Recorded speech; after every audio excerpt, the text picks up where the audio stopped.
اللہ تعالیٰ اپنی بارگاہ میں قبول فرمائے. ہمارے خطیب صاحب تھے کہیں بیان یہ بقرہ عید کے موقع پر نے وہ عید کے 3 روز کے بعد ان کا کہیں بیان تھا. اب 3 روز مسلسل گوشت کھائے مسلسل. اب جہاں ان کا بیان تھا ان کو کہنے لگے خدا کے لیے سبزی پکانا, خدا کے لیے سبزی پکانا.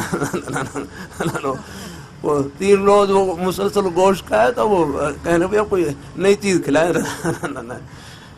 اللہ تعالیٰ اپنی مہربانی فرمائے. تو یہ طبیعت پر مختلف حالتیں آتی رہتی ہیں. کبھی طبیعت میں شوق والی کیفیت, کبھی طبیعت میں ٹھنڈا پن آ جاتا. ہاں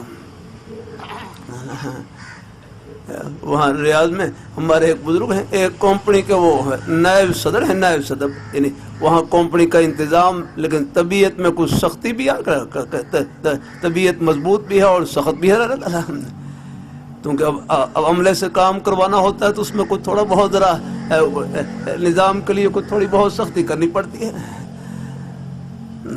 مجھ سے کہنے لگے کہ مجھے رونا نہیں آتا ہے, مجھے رونا نہیں آتا ہے. کہ آپ کو رونا ہے تو یہ پھر دفتر کا نظام کیسے چلے گا. آپ جیسے ہاں فرمایا کہ آپ کو اگر رونا آ گیا تو آپ روتے رہے تو یہ نظام کیسے چلے گا. ان سے اللہ نے بڑا کام بھی ہے وہاں پر. اب جو مینا میں جو مذبح خانہ ہے, مینا میں مذبح خانہ ان کی سربراہی میں وہ تعمیر ہوا یار. وہ 6 مہینے میں تعمیر کیا, 6 مہینے میں آ کر